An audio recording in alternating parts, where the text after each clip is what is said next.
Now, you all have realized by this time that within us lies the peace, the beauty, the glory of our being.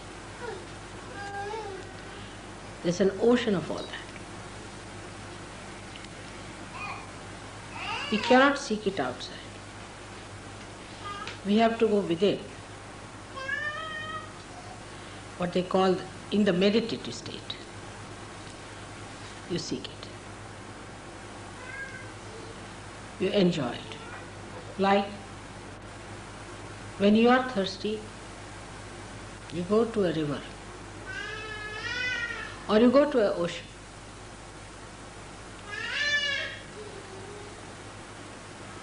And try to quench your thirst. But even the ocean cannot give you sweet water. So,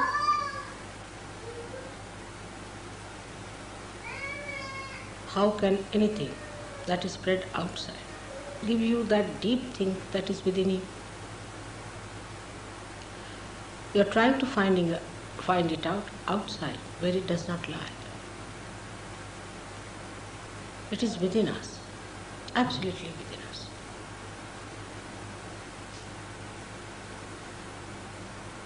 It is so simple because it is your own. It is within your reach, just there. Whatever you have been doing, going out to find the joy, the so-called joy, the so-called happiness, the so-called glory of worldly powers and worldly possessions. You have to reverse it back, the whole thing. You have to project within yourself. It was not wrong that you went out. It was not correct that you went out. You shouldn't feel sorry for what you have done so far. It was not the correct way to get to the real joy of life, the real glory of your being.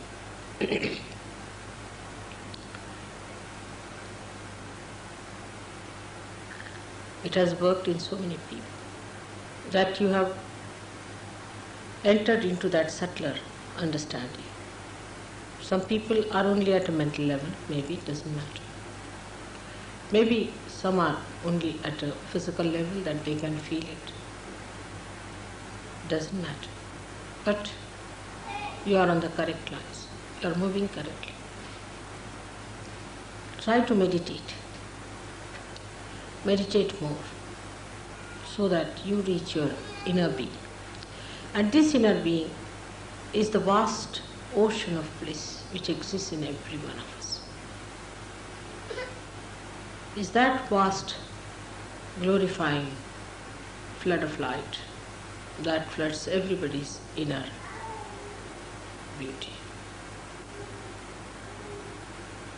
So to approach it,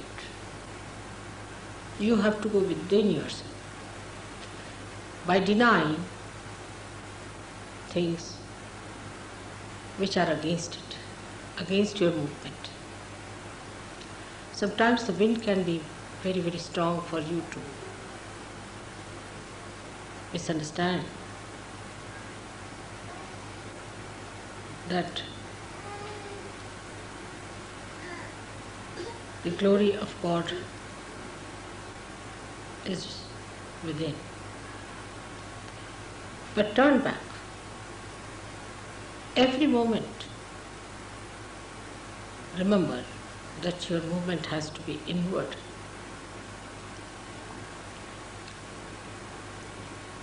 When you move inward, you forget the ideas of your outer glories. A person who is of a very base nature thinks that if he makes a lot of money, then he has a deep joy, but he has not. He is the most unhappy person if you go and see him. He is worried about small things of life.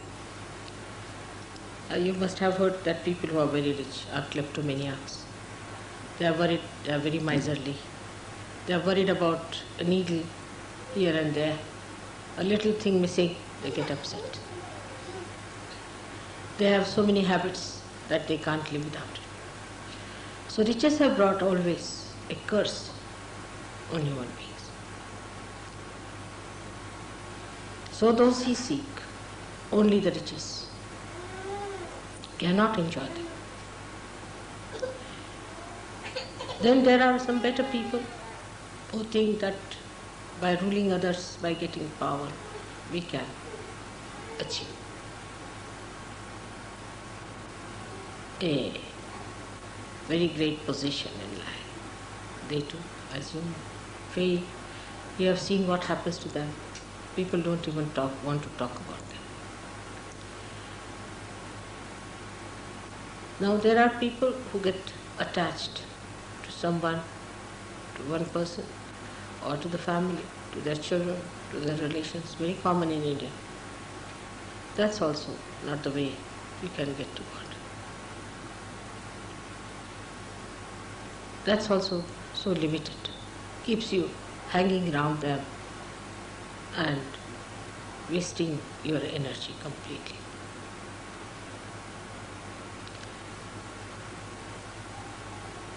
But if you enter into your being fully,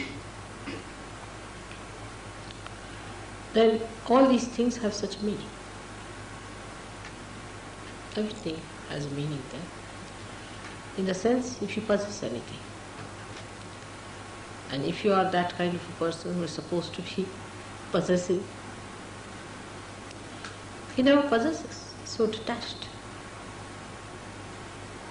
He's never possessive, he's so detached about it.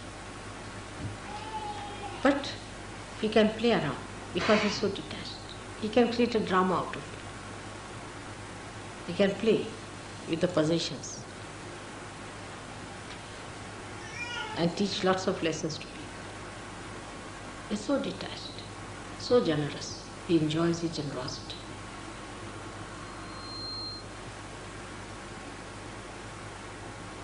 The whole thing becomes so different or so dynamic. All the beauty that is created by human beings as possession is exposed before you. And you start enjoying all those things without possessing them. You understand the myth of possession. Same with your powers that people have over other people. Those who try to make money out of Sahaja Yoga or want to have a kind of a privilege over Sahaja Yoga, it can be very subtle. This can go very far. The subtlety goes to this extent that I have seen people try to save money on account of Sahaja Yoga. That's also, the attention is on money. To make money or to save money, to make a business out of Sahaja Yoga, it is all absurd. But if you say so, I said, all right, go ahead for a while, try. You'll find that Sahaja Yoga is no business. Of course, Sahaja Yogis can work together, can do some business. But Sahaja Yoga is no business. It is business of God, where you have to give everything that you have. Not to be attached to anything. Not to be attached. There's no money to be paid as such, but all your heart is to be poured into it. If you cannot pour your heart into it, you cannot achieve that. Same about power. Some people think but they can even overpower Sahajogis, impress them, control them. Such people are thrown out of Sahajog completely. You have to enjoy the power of love, that people see you as their protector, as their help, as their support, as their friend. Than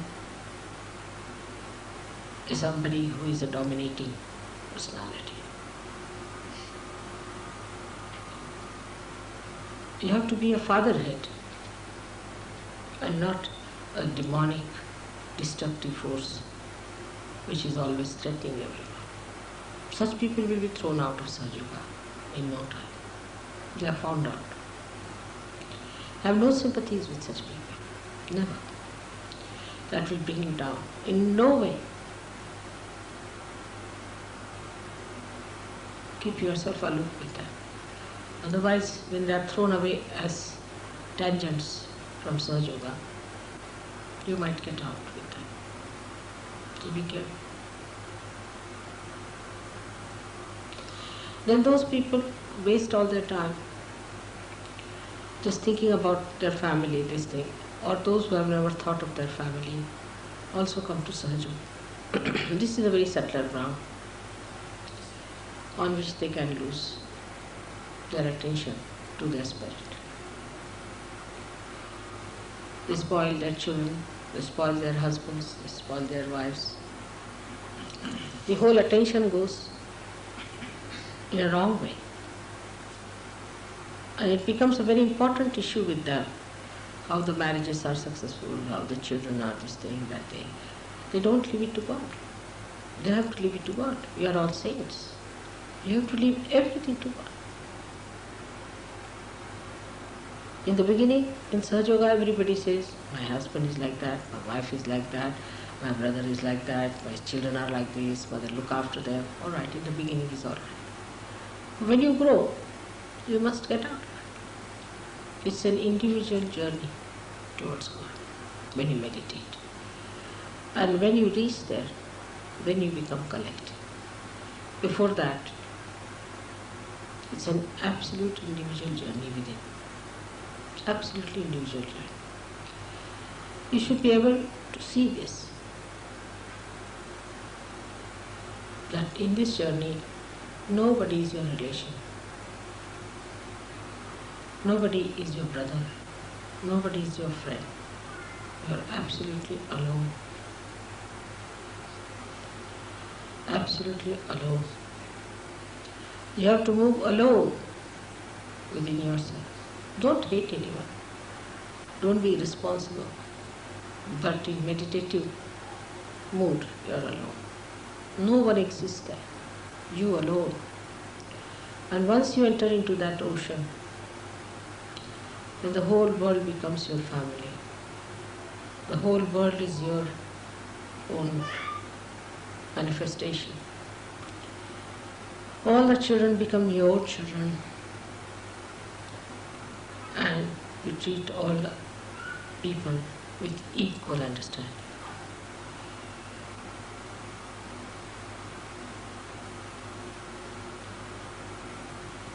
The whole expansion takes place when you enter inside your spirit and start seeing through the eyes of the spirit. With such calm, such peace, such bliss exists within you. You have to be ready for that journey.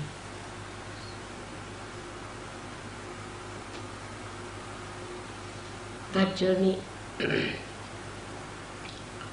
is alone in your meditativeness. And the more you find something in your meditation, the more you want to go and distribute it to others. That has to be.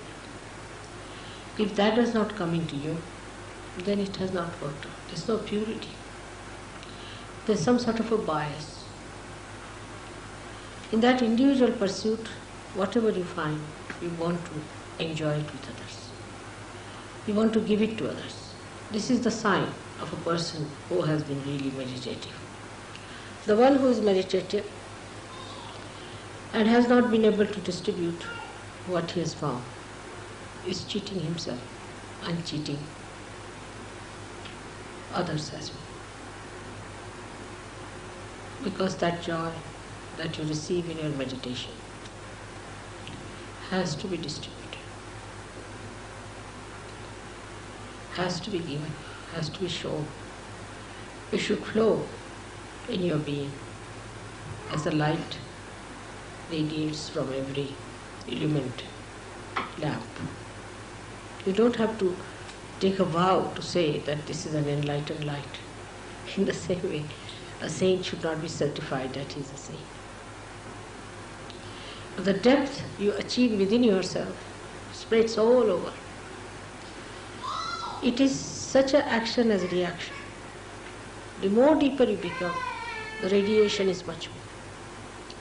A simple person, very ordinary person, uneducated person can be like that. We have, one gentleman called Warik in Bombay. He's an old man. He's so deep. He radiates. People depend on him. He radiates love. So meditative. You don't have to spend too much time on meditation. But whatever you spend time, whatever you gain, has to be visible outside. How you radiate and how you give it to others. That's the quality of the saints you have to be. Unless and until you become deeper, we cannot save other searchers. And we cannot save those who are not searchers. You have to rise higher and higher to pull the whole curtain up. Those who try to rise higher pull the whole thing upward, and they give a pull to everyone who ascend to it.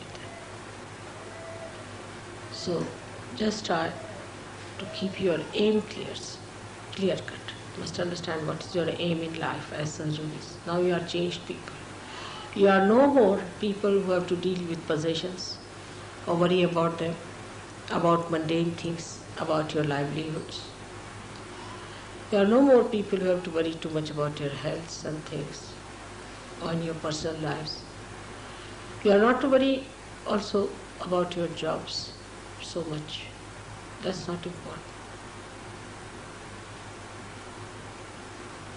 And last of all, not to worry about your family, children, husband, wife, and find a pocket for you to hide into it.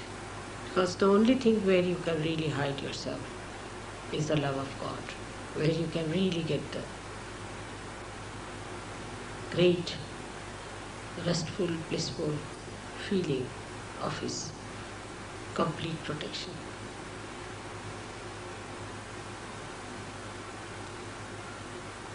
Sydney has done very well before and is progressing better, but the pace is not as it should be. So we have to think of new ways and methods how we can spread this. But first you must assume your positions as you are. You must assume that you are all saints, that you have to do great work. Not the ego part of it, but the manifestation of it. Every one of you has to decide for oneself. I'm sure it's going to work out. And this time my visit is going to help you a lot by understanding what is the best to spread this light all over. May God bless.